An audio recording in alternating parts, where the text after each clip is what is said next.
Okay, well, thanks for the introduction. This is going to be a presentation about GPRS, Edge, UMTS, HSPA, and other acronyms that exist in the cellular data communication world. Let me start with sort of a rhetorical question. How many people in this room have never used any of these technologies? Okay, that's one lone. Okay. The point that I'm trying to make is that this is not a presentation about some cool hacks or some exploits or some security issues or anything like that. It's just a talk about how some technology works. And I think the last time that I remember such types of talks was probably something like 10 years or longer ago at the CCC, where we had something like TCP IP introduction, right? And this is probably the same kind of talk, but for entirely different protocols, which are not any newer, at least some of them are not newer than these talks that we had 10 years ago or something. But I think it's sort of a mystery and a problem why there is technology that's so widespread. There are literally more than 1 billion terminals out there on this planet that speak at least one of the protocols outlined in this presentation, and yet there are very few people who actually understand how this works if you go beyond the user traffic. Of course, well, if we use a mobile phone to transfer internet data, TCP/IP data, then of course everyone understands the TCP/IP layers on top. But what about the 5 to 7, maybe 10 layers below that? Who understands them and who does something about them? Okay, well, let's start with a slightly historical excursion. CSD, I'm not sure how many in this room remember what CSD is. It's circuit switch data, and it was the first technology in digital cellular telephony systems to transmit data between terminals, not voice. So GSM is the first, to the best of my knowledge, is the first digital cellular system. It was developed in the 1980s. That's something you always have to keep in mind. This goes back a very long time. GSM has first been deployed around 1990, and it's a pure circuit switch technology. So if you're correct, or if you're true to the word, then GSM does not have any data capabilities except a CSD. We'll get to that. Circuit switched means it's like a voice call. You dial a number, you establish a connection, and then you exchange data. So CSD sort of emulates the behavior of what people used in the 1990s, like modems on the public telephone network. And the data rates that you can achieve using CSD are sort of funny today. It's 2,400, 4,800, and so on, bits per second. It's not megabits or kilobits, bits. Whole bits, not half bits or quarter bits. I'm mentioning this because GSM on the lower layers has lots of quarter bits. Okay, now CSD is still supported by some operators today, but I'm not really going to cover it for the remainder of this talk. This is just, this is where all this is coming from. It's circuit switched, it's not packet switched. That's sort of the important thing to notice. Then there was HSCSD. I'm not sure how many people remember that. It's channel bundling CSD. So imagine CSD is like you have an analog phone line and 2 modems on the ends, and you communicate. And now you have 2 or 3 or 4 of these phone lines, and you get the aggregate bandwidth of them. It's not very surprising. So there was the option to run 38.4 kilobits and 57.6 kilobits, both very popular data transmission rates in analog telephony systems using modems. So HSCSD was able to deliver those bandwidths over GSM. However, it was very expensive because, well, if you occupy 4 circuits in a circuit switch systems, you have to pay 4 times the amount of money, of course. And also you get 4 times the amount of load. So yeah, I think it was popular for a very short time. I still have a couple of phones that support it, but it's dead ever since GPRS came around. Now, GPRS, the General Packet Radio Service, was specified almost a decade later than GSM, and first deployed in a production network in 1999. GPRS is not an extension of GSM, really. It is a separate network that just shares the same TDMA structure, the same modulation, the same channels, the same bandwidth, and so on. But logically, it's really an entirely different network. And your phone can register to GSM, but not to GPRS, and vice versa, because those are two independent activities and two independent transactions that end up at different units in a network. The reason for this design is that GSM networks had already been deployed for about 10 years before GPRS came around.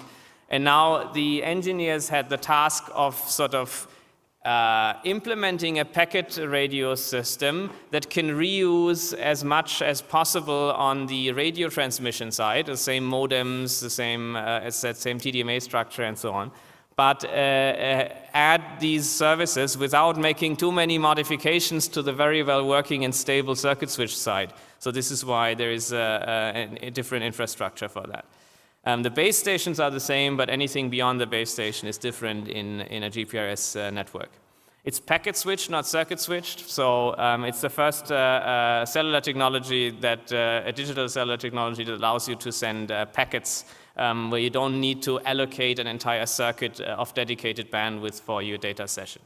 The bandwidth was around 56 to 114 kilobits per second. You cannot really say that very clearly because it depends on the exact multi-slot class support of the mobile station and the base station and various other aspects. So it's in that range typically with most of the phones.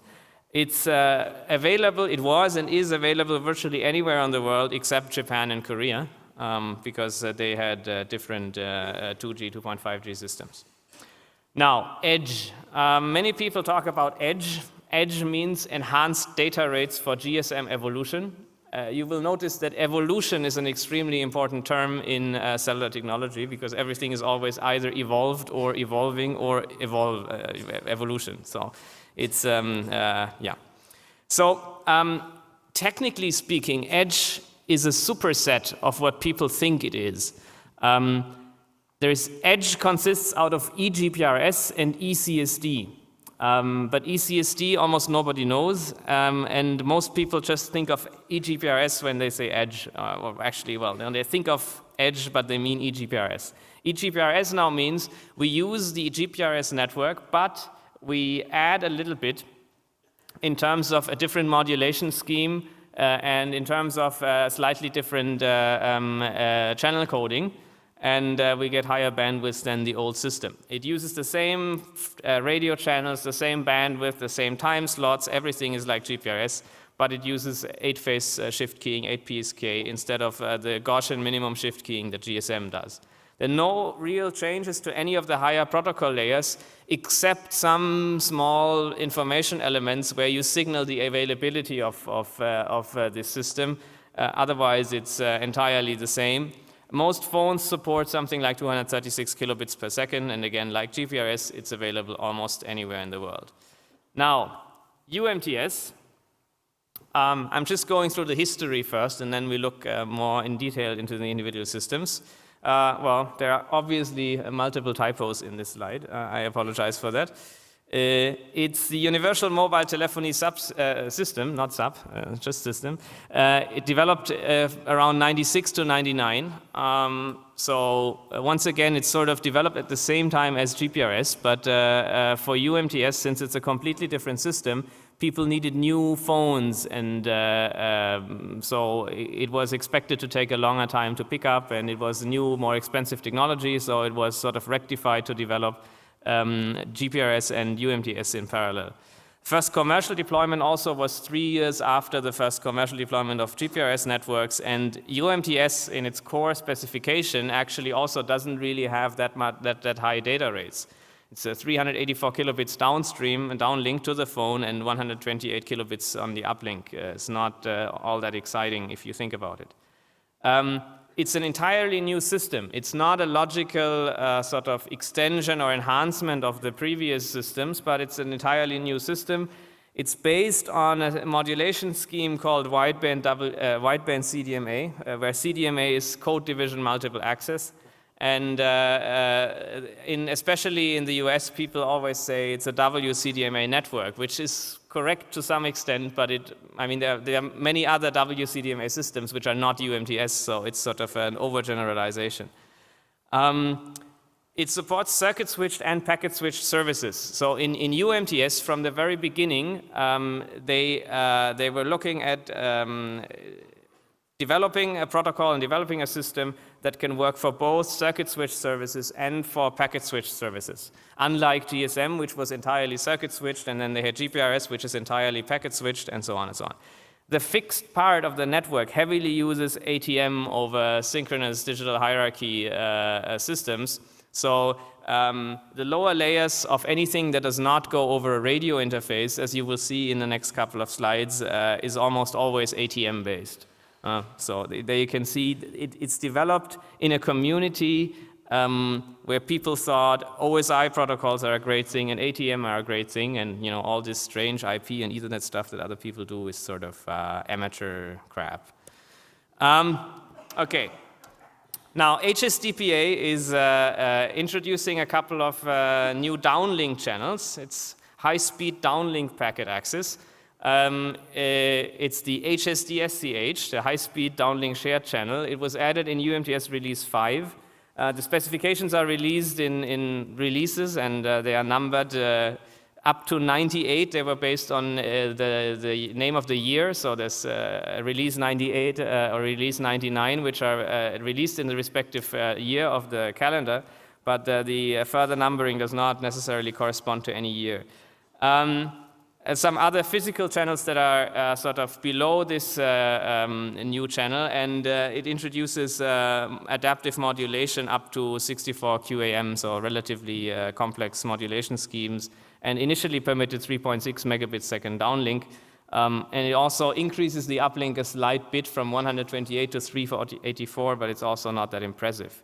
HSUPA is actually called EUL, Enhanced Uplink. HSUPA is a marketing term from Nokia. And it uses similar techniques as HSDPA, but in the uplink direction. 5.76 megabits is sort of the... Then there's HSPA Plus, which is the latest extension to those standards, which was added in release 7 of the specification, and it permits up to 84 megabits in downlink and 22 megabits in uplink. By using MIMO techniques, QAM64, and also by combining actually two cells. So a single phone can use two cells simultaneously in order to extend the bandwidth beyond what a single cell could provide. It's a theoretical maximum of 186 megabits, which is theoretical, of course. But nonetheless, it's fairly impressive what they managed to squeeze out by evolving the UMTS technology further and further, without going into LTE, the next one around. Okay, now let's look at these individually in a bit more detail. At CSD, I'm skipping, it's not really all that interesting. Let's look at our standard diagram of a GSM and GPRS network.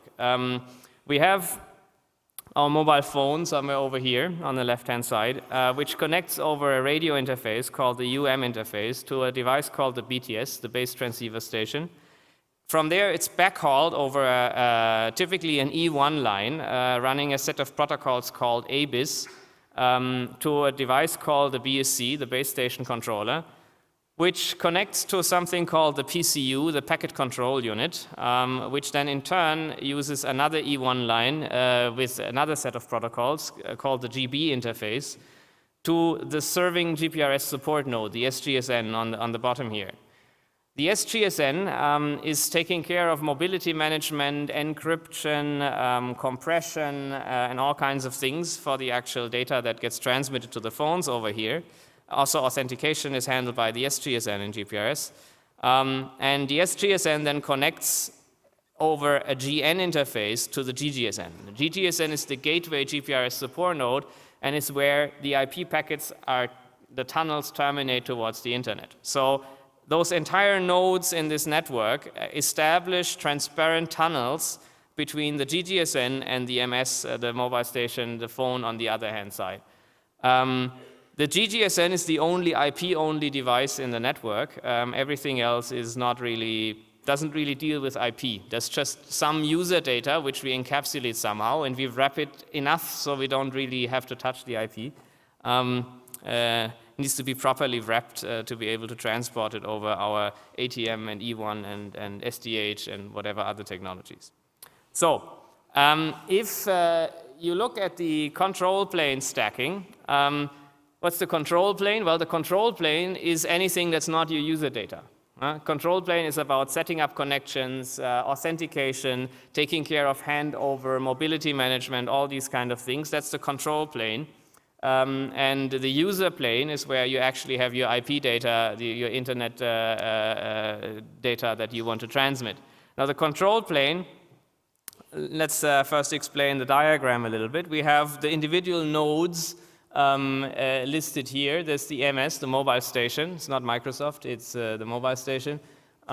It may run an operating system from Microsoft though. There is the BTS and the CCU, the circuit control unit, which is the node represented here. Then we have the BSC, the base station controller, and the packet control unit.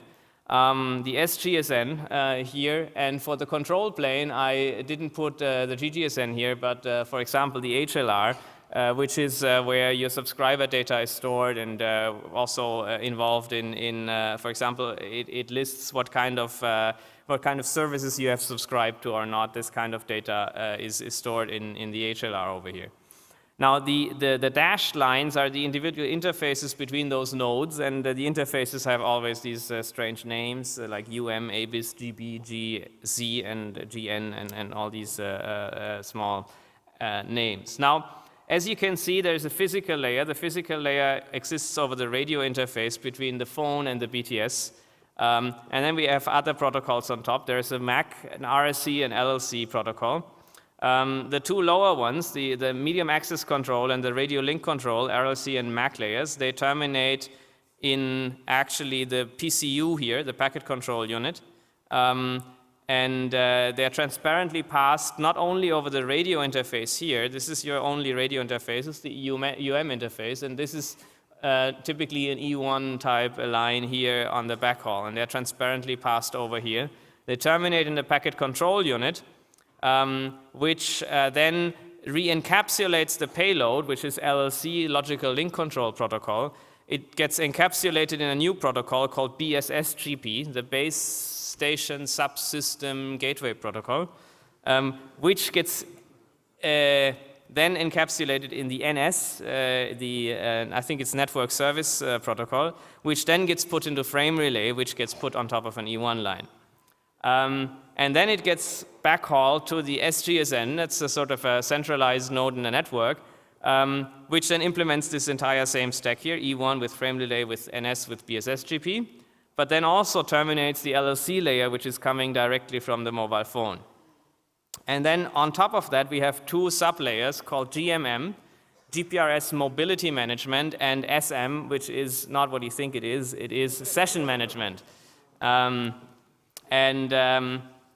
All these terminate here, basically. There's nothing that doesn't terminate at the SGSN in the control plane. And then towards, for example, oops, sorry, that's the next slide, towards the home location register, which is like your subscriber database, there's an entirely different set of protocols, usually referred to as SS7, but more specifically, it is an E1 line with MTP level 2 on top. MTP is message transfer part. MTP level 3 on top. SCCP on top. TCAP, the transaction capabilities application part, and then MAP, the mobile application part. Those exist on completely different interfaces. So what you can see from this is that each and every interface has a completely different protocol stacking. These protocols are independently specified. They're most often specified by different working groups. You can see, when you read the specs, you can clearly see it's written by different people. They do not, use the same encoding. They do not use the same information elements and so on. So each of those protocol stacks is an entirely different beast that you encounter depending on the interface. Now, this is the control plane. Now, I'm going to talk about what happens on this control plane just in another slide. I'm just going to go through the user plane to show you how deep the stacking actually is. Now, let's assume you make on your smartphone, you do an HTTP request that gets into TCP, of course, gets encapsulated into IP, which then gets encapsulated in my favorite protocol. It comes straight out of Star Trek. It's called the Sub-Network Dependent Convergence Protocol, the SNDCP. You have to, Scotty, you have to remodulate the Sub-Network Dependent Convergence Protocol. It wouldn't, it's,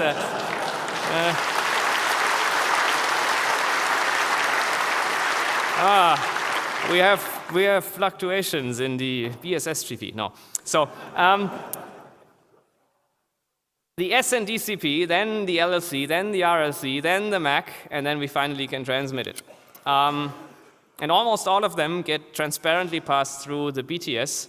Some of them then terminate at the packet control unit here. Another couple of them on the SGSN, and finally the user data gets passed over to the GGSN, where it can enter, how can I say, the strange world of IP-based networks. So when you're thinking about all your, I don't know, web vulnerabilities or whatever kind of higher level application level stuff, you're up here, and there's lots of other stuff which a lot of people don't really look at in detail. Below. Okay, now what are these individual layers? Medium access control, sort of, I mean, almost every physical layer has a medium access control layer. I don't need to say much about that. These numbers that you can see, the like 44.060, I put them in here for a reference. So if you want to learn more about these respective layers, this is what you type into Google or your favorite search engine, or you go directly to the 3GPP website and look up this specification. It's on top of what's called a PDTCH, a packet data traffic channel. It's a physical channel on the air interface. And on top of MAC, you have RLC, which takes care of, well, radio link control is the name. Sorry, there's too many typos in those slides. I apologize, I will fix that immediately. The resource allocation, like which phone gets how many time slots and gets which amount of bandwidth and so on, is always determined by the network, of course, right? It's not like some random arbitration or like you have on Ethernet where you have something like CSMA CD and everyone can just try to send packets at any given point in time. No, no, no. This is not an unorganized Ethernet network. It's a very well structured, well thought through professional communications protocol. Because it's so professional, of course, it cannot rely on, I don't know, human readable message definitions. The messages have to be specified in a syntax, in an abstract, well, no, actually not in an abstract syntax, but in a parsable, machine readable syntax. And because there weren't enough of these syntaxes so far, they invented something called the CSN1, the concrete syntax notation, which is very different from ASN, the abstract syntax notation. So it's much more concrete in a sense.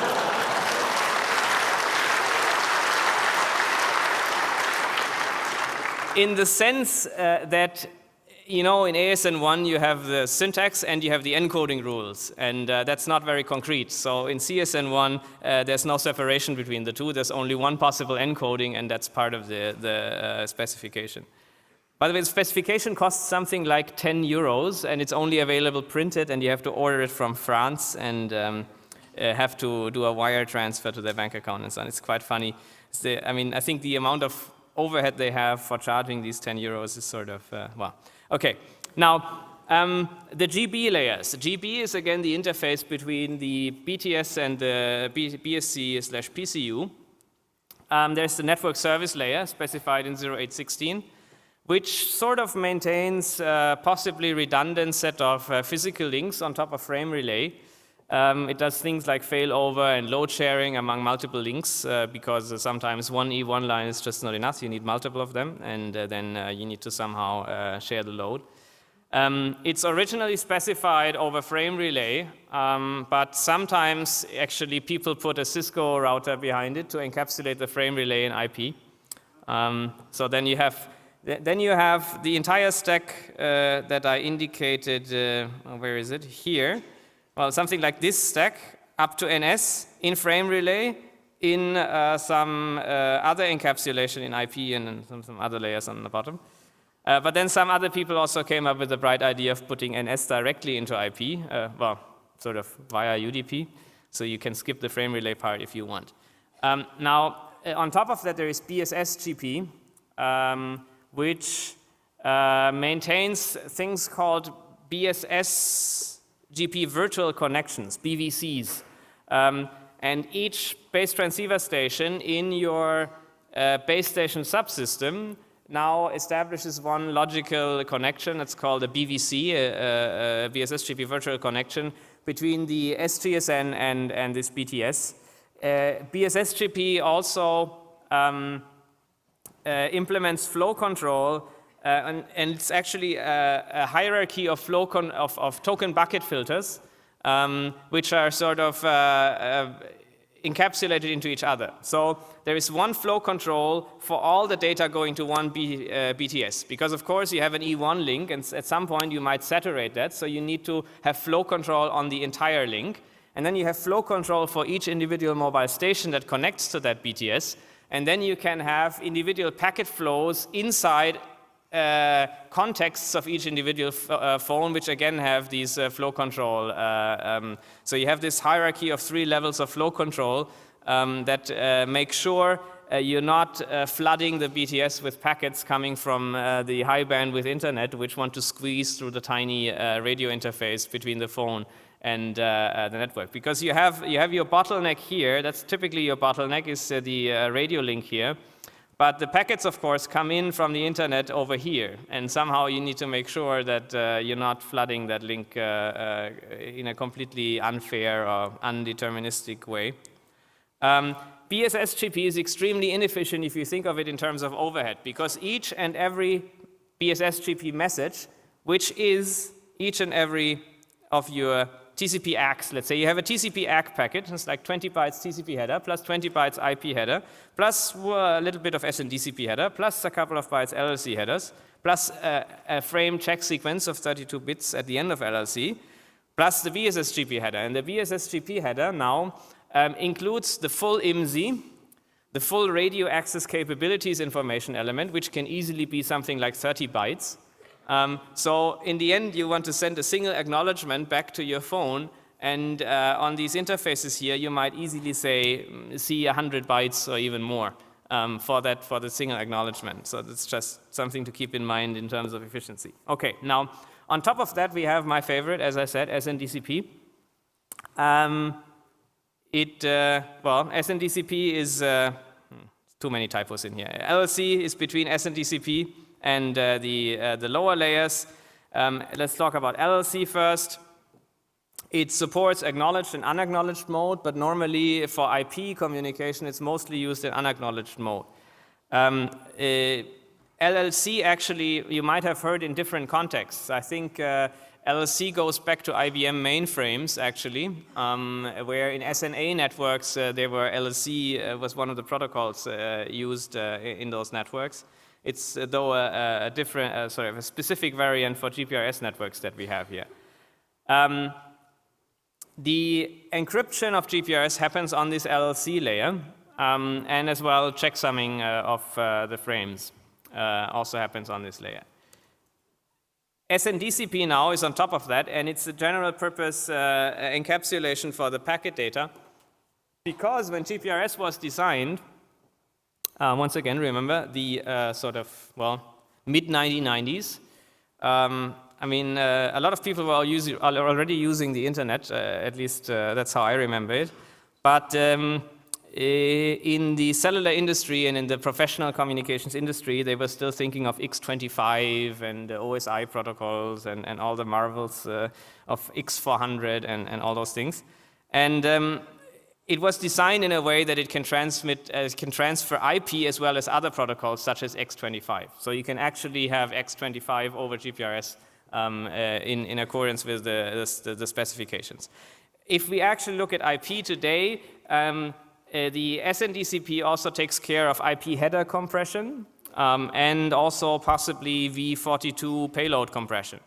There can be arithmetic compression of the data built into this level.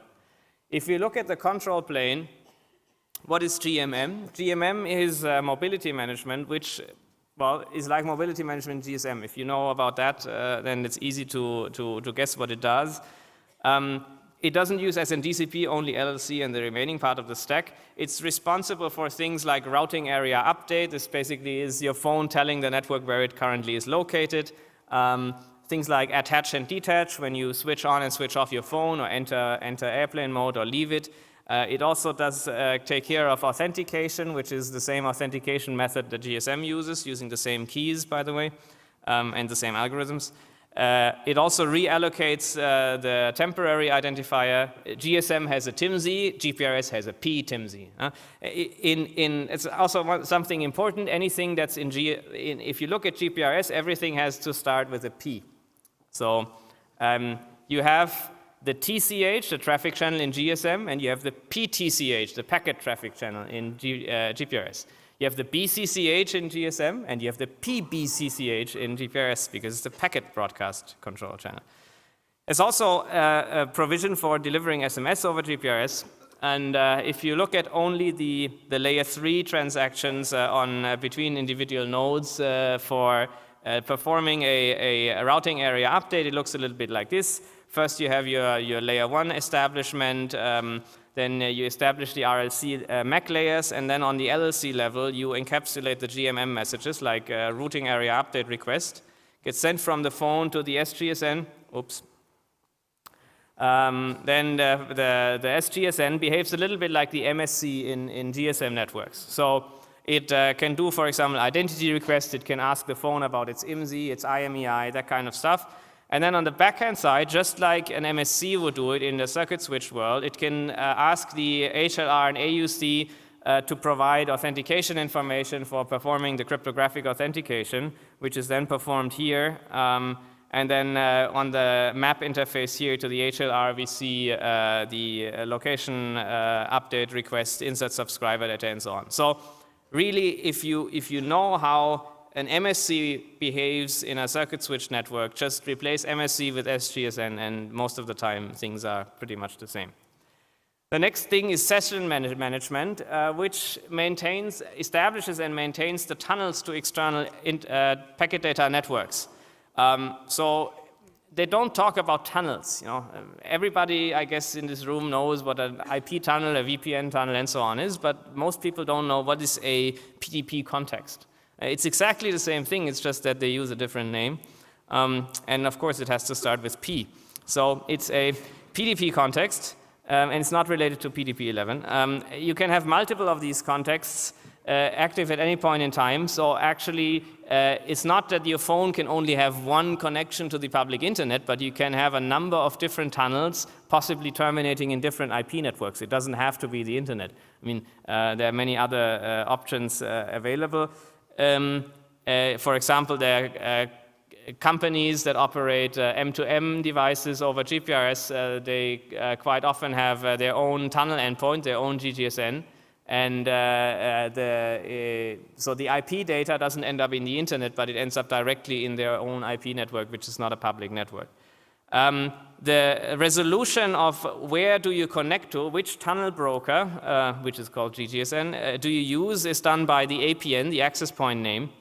The mapping from access point names to IP addresses of the GGSN is done by using DNS, and they have private DNS zones which are accessible only to the GSM operators for resolving those names and IP addresses. And then the tunnel establishment is passed to that particular GGSN. If you look at that procedure, you have channel establishment and so on and so on, and you see something called a PDP context activation request, which is a phone saying, I want to have an IP tunnel established now. The SGSN will then make a DNS query on the APN that was specified by the phone, so like internet.e+.whatever or something like that.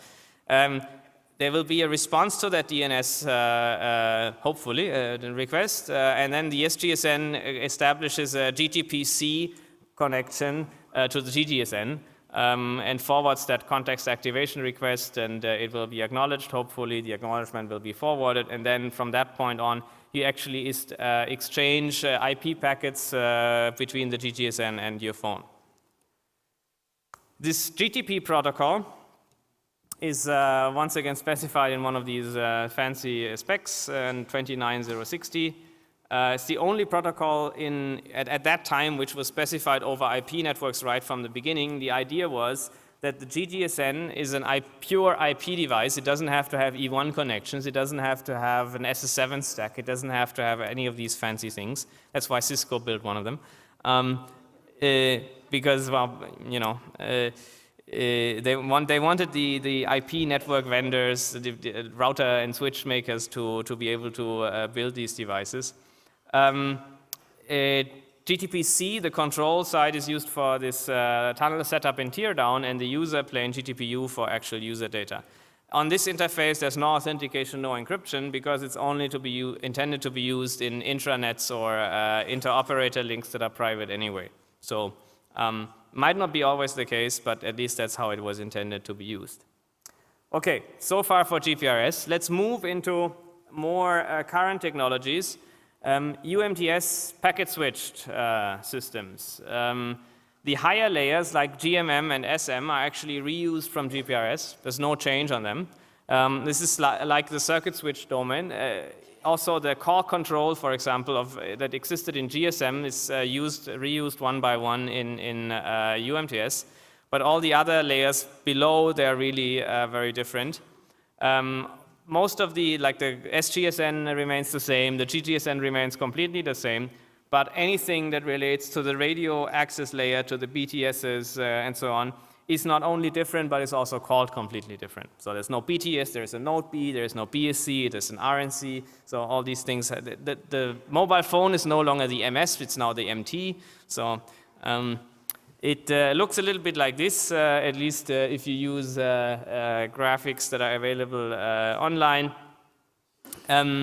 You have Node Bs, these are your individual cells, which are connected over a link called IUB to the RNC, the radio network controller, which then connects to the SGSN here over an interface called IUPS, the IU interface for packet-switched PS services.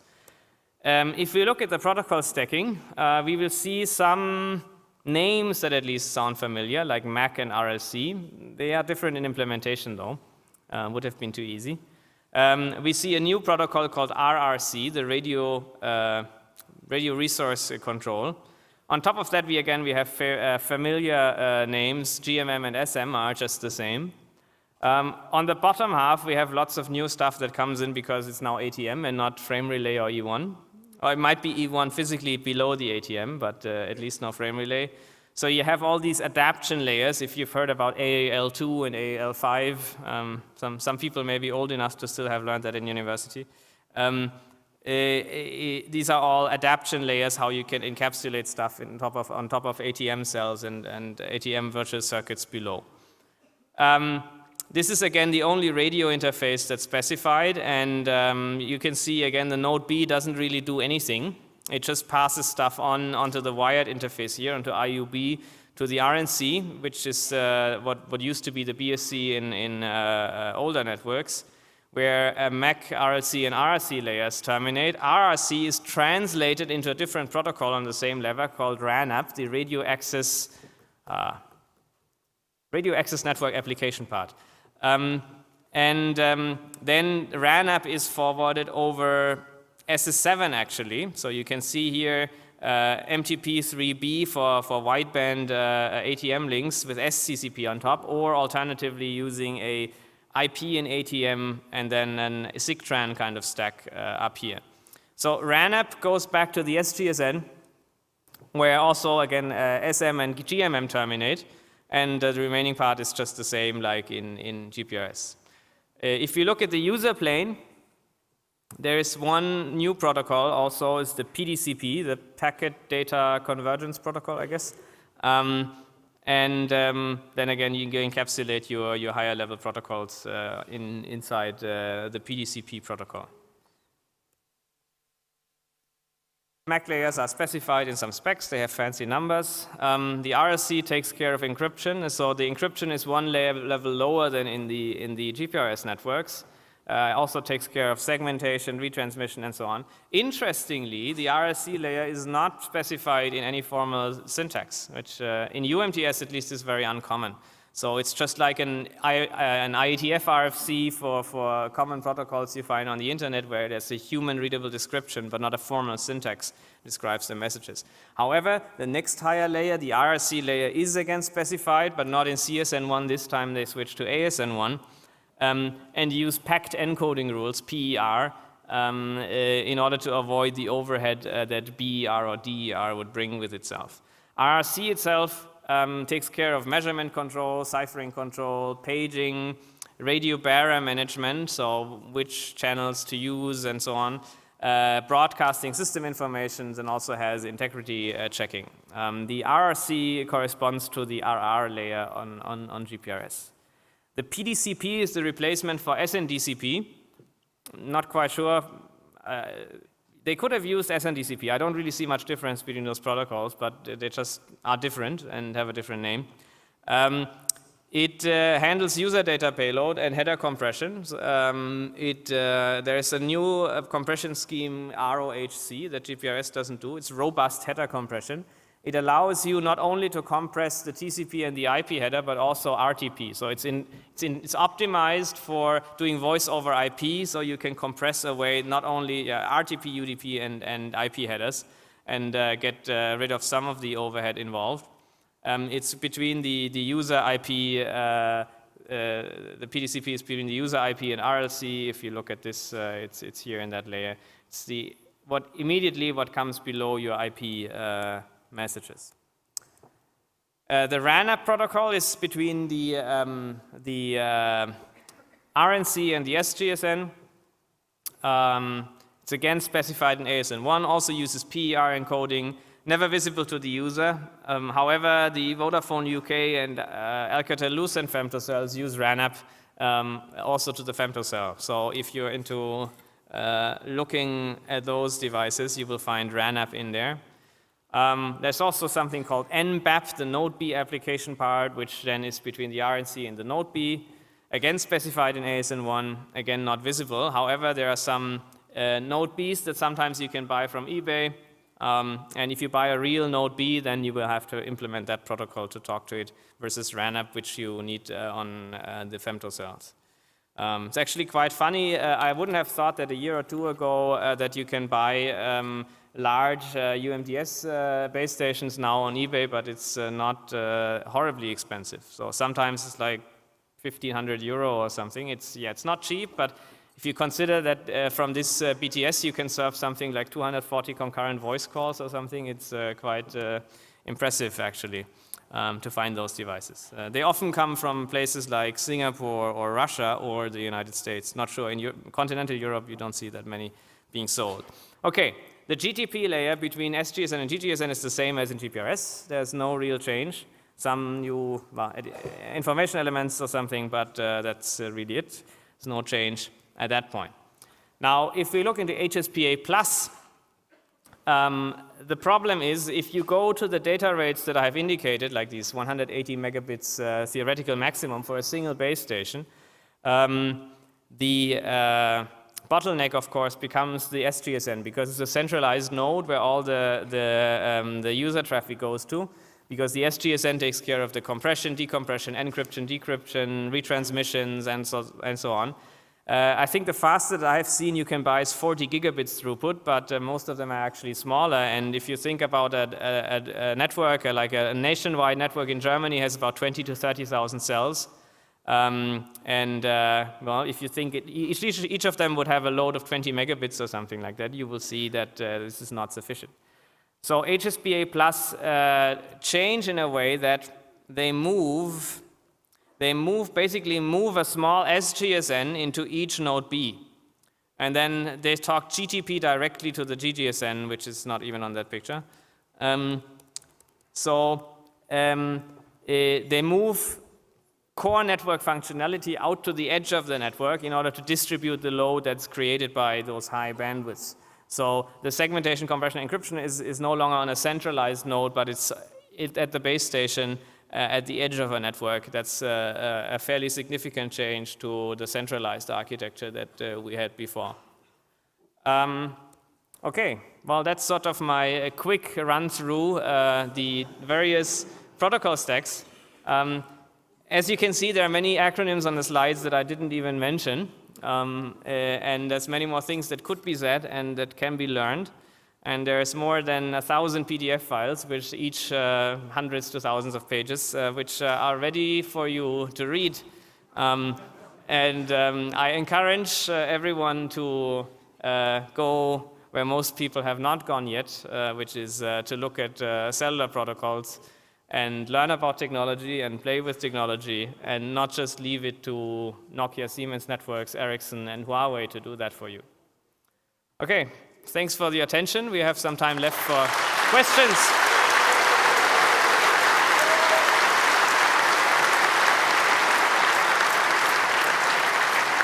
Okay, so we have about exactly 15 minutes for Q&A. Please, all of you remain seated while we are doing the Q&A session because it interrupts the speaker and the rest of the audience who wants to listen. If you have questions, please line up at the 2 microphones as always, and Harald will answer your question. Hello. A couple of points. You said that everything is ATM all the way to the node B and everything, but in my experience, at least new installations will definitely use IP all the way because SDH and ATM are expensive and bad. So I'm not sure if that's a bit dated or what. It is indeed correct that more current equipment is replacing ATM with Ethernet over fiber optics with IP inside. That's true, but I didn't want to make it even more complex than it is in the diagrams. Nevertheless, there's still a lot of equipment out there that runs on ATM, it depends a bit on the region. If you think of Western Europe and the US, I think the synchronous networks are more expensive, but if you think of the less developed world, then they want the TDM style networks still. Even today, they don't want anything else. There's 2 more points. Oh yeah, the 3G DT, I don't know if you use that term, but terminating the GTP in the RNC. And I mean, that's something you can, that's been implemented as well. So it doesn't always go through the SGSN or the mini SGSN in Node B. Yes, that's correct. I mean, I did not claim that this presentation is a full, comprehensive overview about all the possible configurations of networks. But yeah, definitely, there are options that you can do for configuring networks differently. I mean, there are always vendor-specific changes. I mean, the reference architecture described by the specifications is not always followed to the last line by the individual vendors. Even in GPRS, the PCU can be located inside the BTS or inside the BSC or co-located with that, and different vendors have different implementations. So, yeah, but go ahead, please. Yeah, just one funny note on the GTPC protocol. You said it doesn't have any authentication, but there is the 1 bit that says it's cool. I checked with the HLR. I am allowed to connect. The evil bit. I wouldn't call that authentication, but yes, it's a nice point to raise that there is a bit that says it has already been authenticated. Thank you. So, Harald, thank you for your talk. A question: why is this so bloated, so much bloated? Because it's so error prone. So if they started to make UMTS, they could have said, okay, let's do a new network that is very simple and would work and is not so error prone. Because if you have all these layers, then they have bugs in the layers and maybe some range checking problems between the layers and the conversation encapsulation, stuff like that. Or you can make a layer, for example, you could embed a protocol inside a protocol, and then if you unencapsulate it, you get the rest of the protocol, and you can fuzz up everything. So if you, for example, fake a protocol in the lower layers and put it in the upper layer, and then it starts to the onion, so the layers, so it puts the layers around away, and then it sees, oh, there's something from the protocol that should be there, and then you can fuzz the stuff. Okay, I think the number one wrong assumption to make is that these systems are designed to be, I don't know, to be reasonable or to be efficient. I mean, the number one design criterion is every one of the industry representatives needs to make sure that all the patents they hold apply to the specification. So everyone needs to add something to the spec that makes sure that their own patent portfolio is represented in the spec. The next thing is that there is reasonable grounds to the suspicion that it's made artificially complex in order to keep new market entrants and new competitors away, right? Because you have this existing club of manufacturers for equipment, and it's like 5 or 6 companies worldwide. And if they would make something simple, then that would mean every random Joe would be able to implement this stuff. And that's sort of course, it's very useful to have a complex system where only you with your thousands of engineers that know this stuff in and out can actually implement it quickly, and you keep the competition away. So that's sort of thoughts that I would want to give on as a feedback on that. Well, which brings me to my question. Are you aware of any open source project that's working to implement the 3G, something like OpenBSC, but for 3G?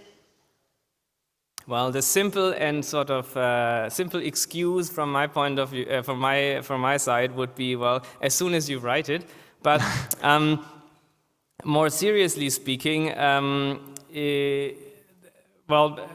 For the GGSN, there is an implementation, but that's well, there's very, Open far away. SGSN and Open GGSN, but if you look at the things here, it's I'm not aware of anyone having done any open source implementations here. There are a couple of people who did some work with femtocells, but it's not really in a way for operating femtocells. It's more for doing man-in-the-middle attacks and that kind of stuff.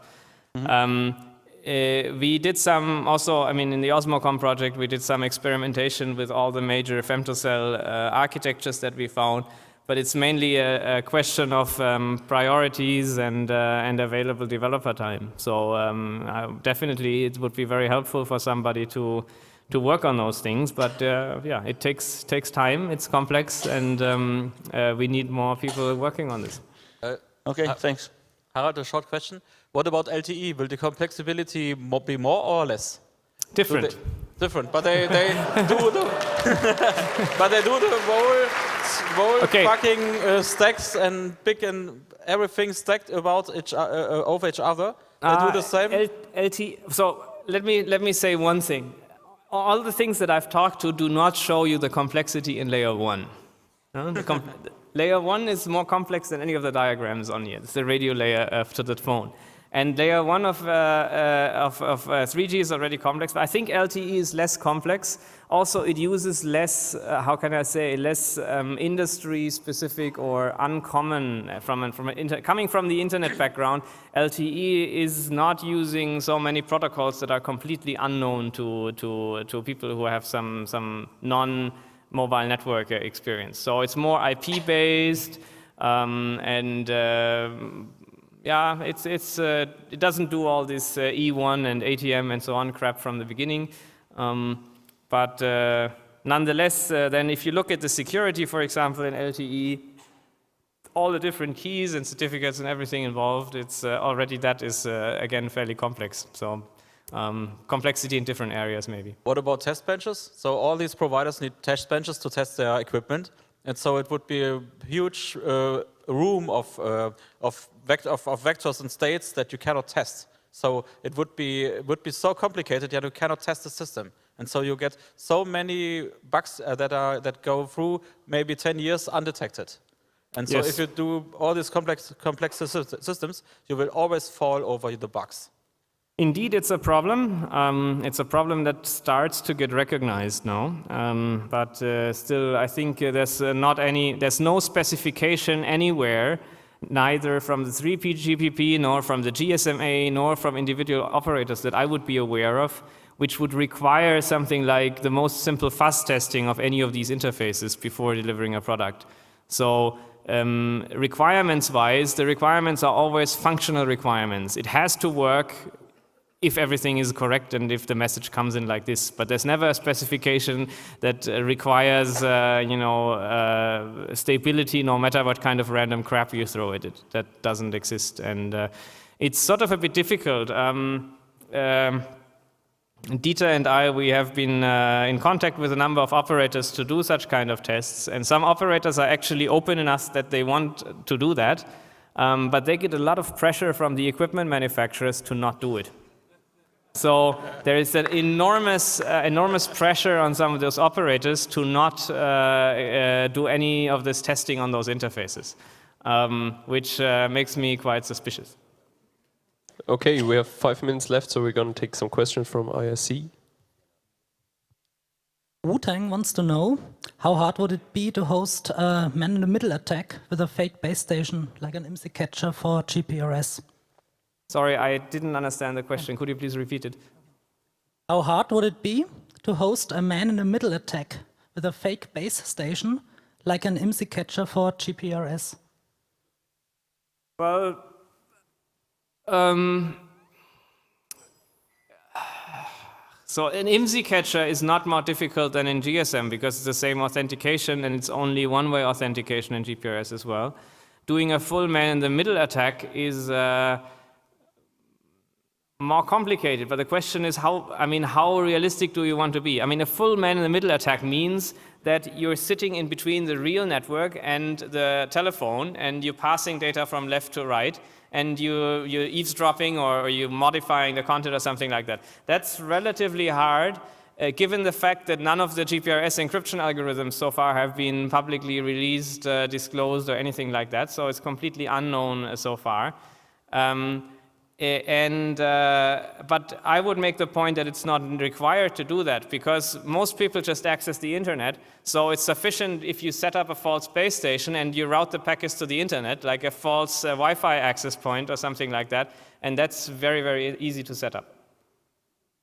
Okay, another question. What is the overhead added to IP, TCP, or HTTP in UMTS or GPRS? Oh, that's very, very hard to say because there's so many. First of all, on which interface? On UU, IUB, IUPS, and so on and so on. There are many different interfaces. And the next part is that it's difficult to say because there's compression involved. And the question is, how well can you compress the data or not? So it's not easy to say. But especially in GPRS, the overhead is fairly large. If you think of something like doing VoIP over GPRS or Edge, then you have very, very small messages with your speech codec data, and then all these headers pushed in front of it, the overhead is gigantic. Thanks for your presentation. Looking at this from the user's perspective, I would do dial-up using PPP most of the time, which actually is the only protocol I'm missing on this slide. Is PPP actually used inside the network, or is it only something I talk to my modem? It depends. So PDCP or SNDCP, those encapsulation protocols, they have the capability of encapsulating either PPP or IP directly. When you request the PDP context activation from your modem, if you do that by AT plus PD, by IT commands, then you can actually request which one you want to have. On a regular user interface, of course, you cannot. I would expect most of the connections to just use IP, and the PDP that you speak is terminated on the phone itself. But if not, if the PDP is passed in here, then you have an additional layer below here, which is PDP, and it goes all the way back to the GGSN, which then would decapsulate. You don't need PPP for anything really, because IP address, for example, IPCP kind of options for assigning dynamic addresses can be done by PDCP or no, actually it's done by the session management itself. And you can also encapsulate IPv6 directly in SNDCP or PDCP. You don't need that. You don't need PPP really at that point. It would just add some more overhead. I don't see what would be the gain, unless of course you would want to do something like Apple Talk over PPP over GPRS. Would it be possible to put some very weird protocols, so not IP, for example, puts ISDN over UMTS, or do maybe some what's also ArcNet over UMTS and some stuff? Would it be possible, or is it a problem? Technically, it's possible. However, you would have to control both the mobile station and the GGSN. And while it is possible as a business, it is possible to get your own GGSN attached to operators if you want to, for example, as the example I mentioned with machine-to-machine applications where you don't want to go to the real internet, but you want to go to your own private network. It's possible to get a connection to this, but it's very expensive and not really done in many cases. So technically, yes, but I think as a regular user, it's not feasible for economic reasons. Is there an open source GGSN, so you could do some weird stuff? Yes, there is Open GGSN, which, yeah, you could modify. But the phone you would also have to modify, and you would have to attach to that interface, which in a real network you cannot easily do. Okay, one last quick question. How many cryptographic algorithms which are secret are still there in GPRS and UMTS? In UMTS, none.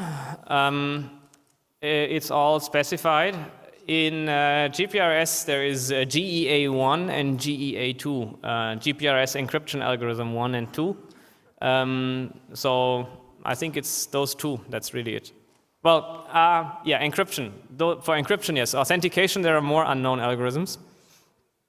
But how can I say? It's unknown doesn't mean it's unknown to everybody.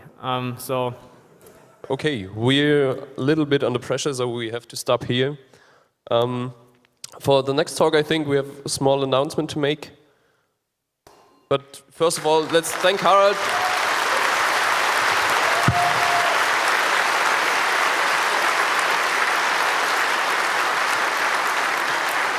So just come up here.